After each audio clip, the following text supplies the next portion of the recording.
The Chinese consulate in Houston was closed. Documents were burnt.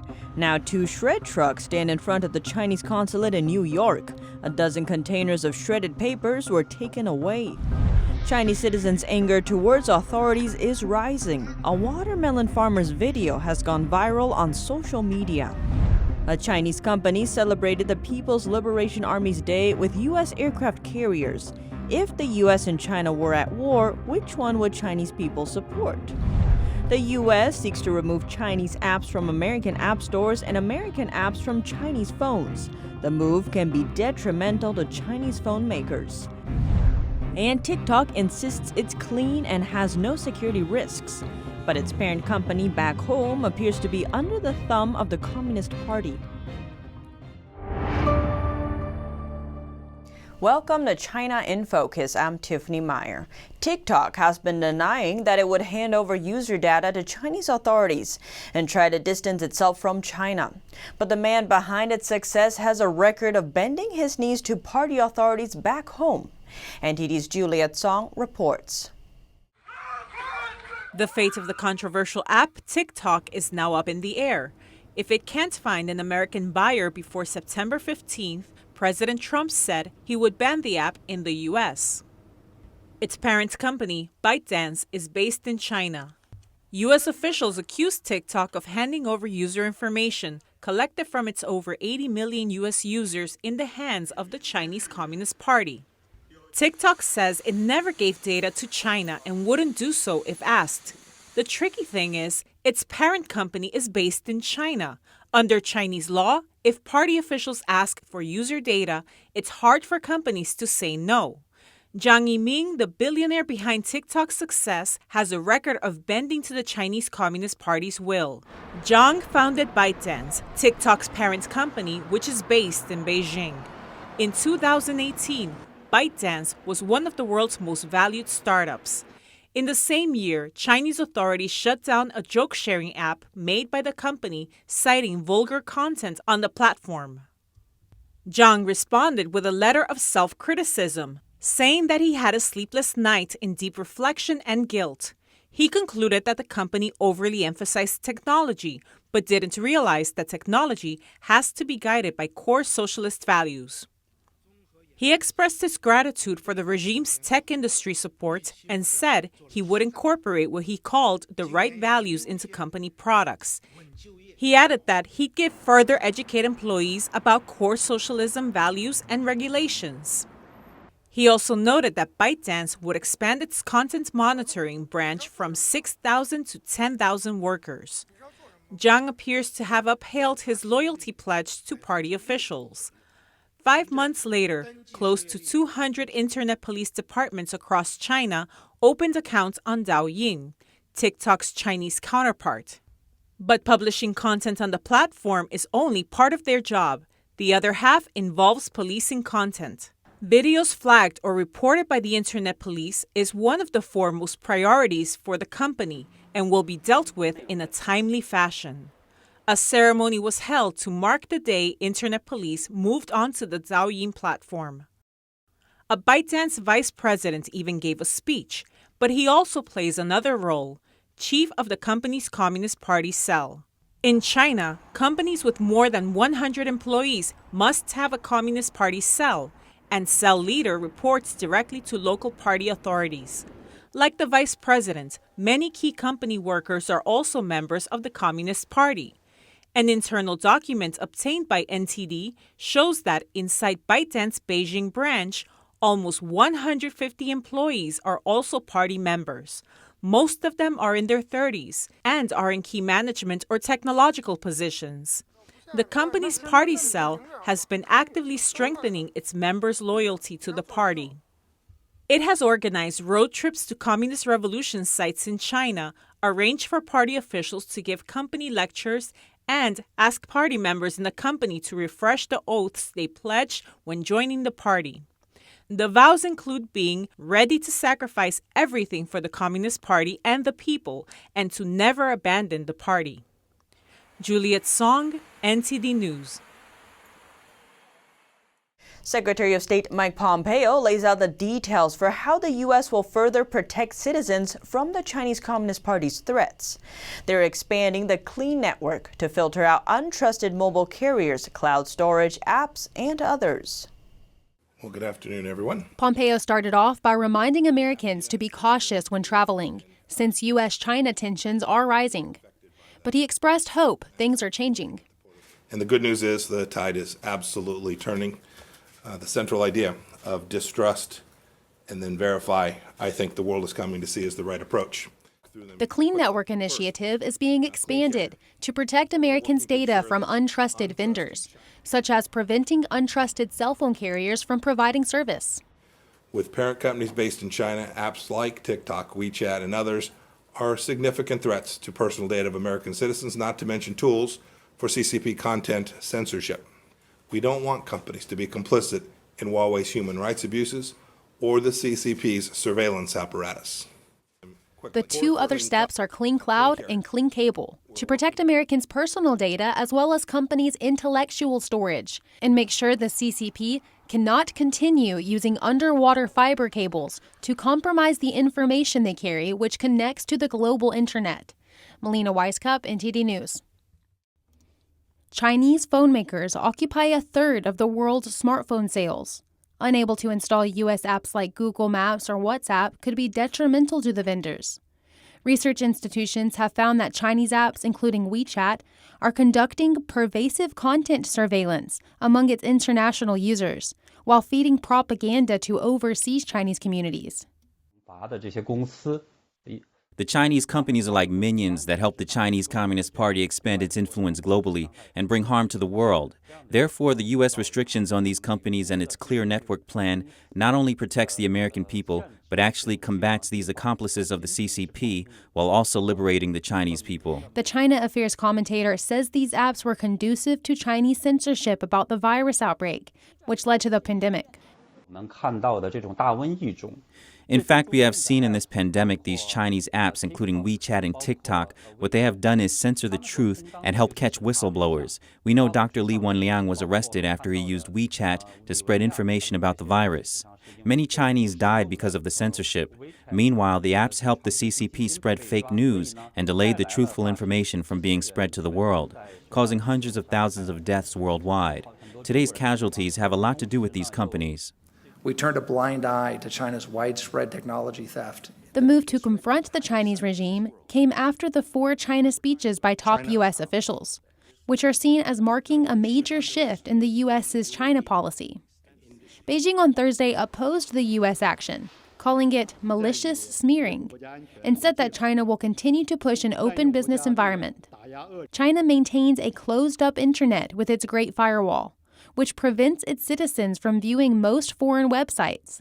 Major U.S. tech companies, including Google, Facebook, Twitter, and YouTube, have been banned in China for years. Chinese apps have recently drawn scrutiny from multiple countries. India this week widened its China app ban to Chinese search engine giant Baidu and China's Twitter, Weibo.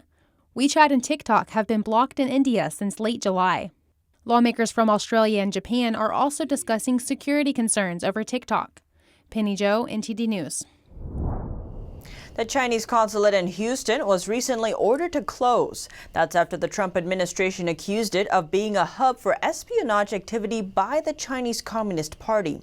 So what about the other Chinese embassies or consulates across the U.S.? On Thursday, we saw 2 trucks from a document destruction company in front of the Chinese consulate in New York. Over 10 trash containers filled with shredded paper were loaded onto the trucks. Around noon, 1 truck came. It's from USA Shred, a company that professionally shreds papers and documents. Workers were seen dragging trash containers to the truck. When our photographer managed to take a closer look, he found paper inside the containers. Workers continued dragging more and more containers to the truck. Later, a second truck came. The process lasted for at least 2 hours until our photographer left around 2:30 p.m. During the operation, a Chinese man was seen on the site who appeared to be an embassy member. He spoke with the workers from the shredding company. But when he noticed our photographer, he called a guard. After talking to the man, the guard approached our photographer and tried to get him to leave. Bystanders who were protesting there against China's human rights violations told us that yesterday they saw vehicles from the shredding company parked in front of the consulate. Fentanyl, a synthetic opioid, once killed more than 30,000 people in a single year in the U.S., and the crisis is still going on. Most of the fentanyl in the U.S. street markets originate in Wuhan, China. Most of the fentanyl on U.S. street markets originates from China. The regulatory system doesn't effectively police a country's pharmaceutical and chemical industries. That's according to a recent RAND analysis. Fentanyl is a synthetic opioid and has quickly become America's most dangerous drug. According to the CDC's 2018 data, more than 30,000 people in the U.S. died after taking fentanyl or one of its close chemical relatives. No other drug in modern history has killed more people in a year. Just 2 milligrams, enough to cover Lincoln's beard on a penny, can prove fatal. Over the past decade, Wuhan has emerged as the global headquarters for fentanyl production.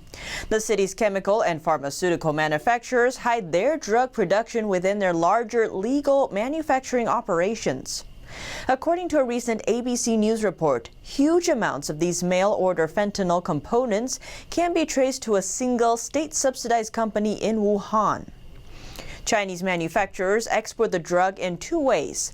Either they send shipments directly to the U.S. via American Postal Service, UPS, and FedEx using the dark web to process orders, or they ship fentanyl and precursor chemicals to drug cartels in Mexico.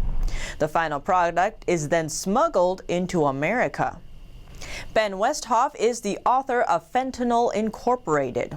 When he started his research on fentanyl precursors, NPP and 4-ANPP, he found these chemicals were all over the internet. And he discovered most of the companies selling fentanyl precursors are under the Wuhan Yuancheng Group umbrella. Westhoff believes that Wuhan Yuancheng sells more illicit fentanyl precursors than any other company. He then spent a year disguised as a potential customer and kept contact with 17 of Yuancheng's salespeople. He even paid its Wuhan headquarters an in-person visit in January 2018. When Westhoff inquired about their products, a Yuancheng saleswoman named Alyssa told him the company provides food additives officially, steroids and 4-ANPP, NPP underground. Another salesperson, Chen Li, said our products are sold to the United States less often, adding that more is sold to Mexico. Westhoff met Ye Chunfa, the chief of the company, at the Wuhan headquarters. Ye told him that the company has 30 branch companies in China. In February 2019, Westhoff called Ye and revealed his identity as a journalist. Ye did not deny selling fentanyl precursors, but said through an interpreter, anything that the country schedules, we don't sell. As long as it's scheduled, we won't sell it. If it's not scheduled, we can sell it.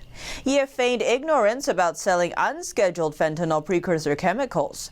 Westhoff then asked him why Yuancheng mailed some of its chemicals in disguised packaging, an effort to evade customs. He then went silent. Westhoff concludes the only reason the company buys the ingredients from China is because it's easy and cheap. But the results have been tragic. A chart from USA Facts shows that 8 times more overdose deaths were attributed to fentanyl between 2013 and 2017. The Trump administration has urged Beijing to police fentanyl. Despite Chinese leader Xi promising that the illicit exports would stop, they didn't. The regime's negligence, if not intentional malice, remain contributing factors to the drug's harm. 25 Hong Kong pro-democracy activists have been charged for attending a vigil to remember the Tiananmen Square massacre, an annual event that has taken place for 30 years. The Hong Kong government banned this year's Tiananmen Memorial, citing virus concerns. The cancellation announced the same day Hong Kong passed the national anthem law. The controversial law criminalizes disrespect for the Chinese national anthem. Thousands of Hong Kong residents flooded Victoria Park to protest. Now, more than 2 months after the event, 25 pro-democracy activists are being charged for taking part. Hong Kong's Tiananmen vigils were permitted under its one country, two systems agreement with mainland China. Its basic law promised civil liberties such as free speech and freedom of assembly. On Wednesday, Hong Kong political activists Joshua Wong, Agnes Chow, and Ivan Lam appeared at a Hong Kong court related to a protest last year outside the police headquarters. They said they will not give up. With the political prosecution that we face and under the threat of Beijing, it's not the time for us to surrender, and it's no reason for us to live in fear. And under the strong sense of fear of the national security law, it is even more important for us Hong Kongers to not surrender and to continue to believe in the universal values of democracy and freedom. The conflicts between citizens and China's Urban Administrative and Law Enforcement Bureau, commonly shortened as Chengguan, have been worsening over the years. In China, the organization is often tied to enforcing laws by using violence, as well as abuses of power, like robbing shops and street stall owners. A video from Tuesday captured a melon farmer as she smashed several watermelons in anger. The clip was shot in the city of Baichen inside the northwestern province of Jilin. The person who uploaded the video wrote the Chengguan doesn't allow melon farmers to set up stalls. If they try, the Chengguan will use carts to haul the watermelons away. The two owners were seen destroying the watermelons, so they couldn't be taken away by Chengguan. The melon farmer can be heard in the video saying the common people have no way to survive. We cannot survive like this anymore.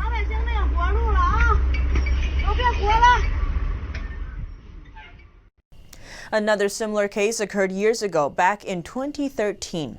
That's when a watermelon seller from Hunan province, Deng Zhenjia, was reported to have been beaten to death by Chengguan. His body was protected by people on the street to prevent authorities from seizing it and to preserve evidence. The incident sparked great anger in local residents and business owners. As a result, the authorities were forced to relent, and 4 Chengguan officers were later sentenced to up to 11 years in prison. Yet another video on Chinese social media revealed how a group of Chengguan robbed a melon stall owner. The owner tried to stop the Chengguan from taking his melons, but another Chengguan officer continued to take them anyway. The owner started to fight back, but it did little to stop them. Out of desperation, the owner started to push the melons off the fruit stand. But the Chengguan officials still didn't stop. Even a child stepped up to try and stop the officials, but he was shoved to the ground. It's unclear whether he's the stall owner's child. According to some of China's leading sports coverage media outlets, reports on Wednesday revealed that 7 athletes in Syria's men's football team have been infected with the CCP virus. The reports describe their diagnosis as great news. That's because the Syrian team is scheduled to play against China's team in the World Cup qualifier. The Syrian team is temporarily ranked first in the world preliminaries. The Chinese team will face the strong rival in November and reportedly has little chance of winning. According to the Syrian Football Association, 4 players and 3 staff members have been infected so far. The team has paused its training for now. The gloating media reports have prompted discussion online. Many netizens are calling the Chinese media's reaction inhuman. One netizen commented on Twitter sarcastically, saying that the Syrian team has now tasted the true friendship of the CCP.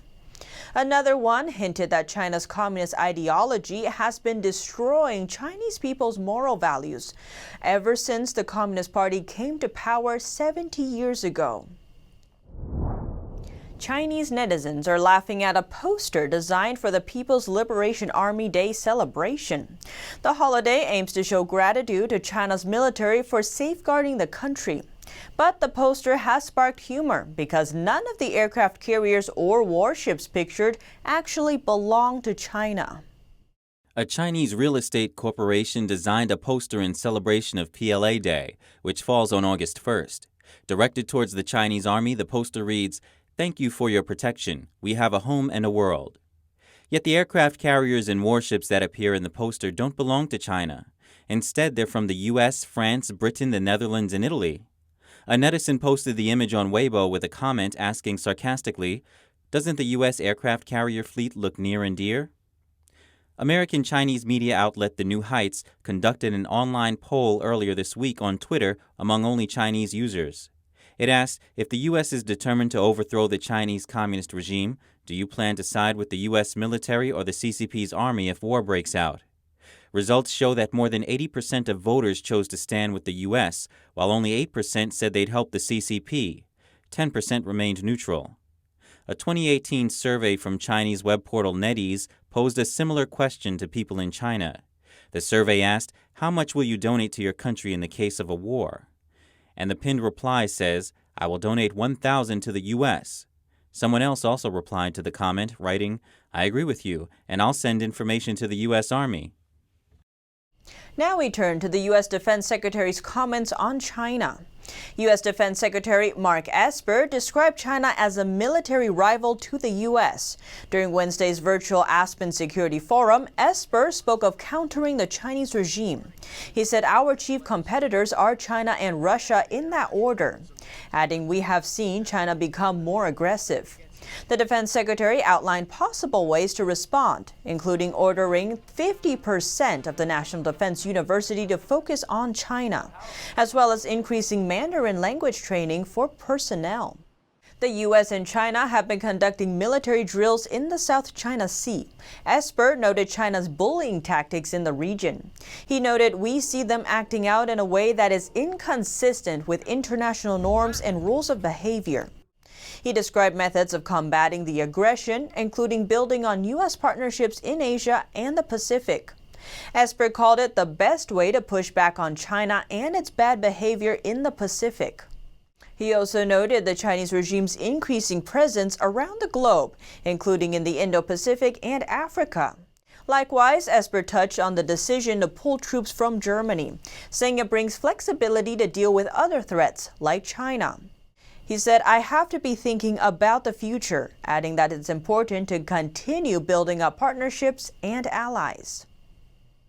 The Department of Education found that U.S. universities failed to report more than $6.5 billion in foreign money over an 8-month period since July 2019. Now, lawmakers are asking 6 universities to submit records about their foreign funding. Republican Representatives James Comer, Jim Jordan, and Virginia Foxx have sent a joint letter to 6 universities demanding they submit records about their foreign funding. The 6 are the universities of Chicago, Delaware, and Pennsylvania, as well as Harvard, Yale, and New York University.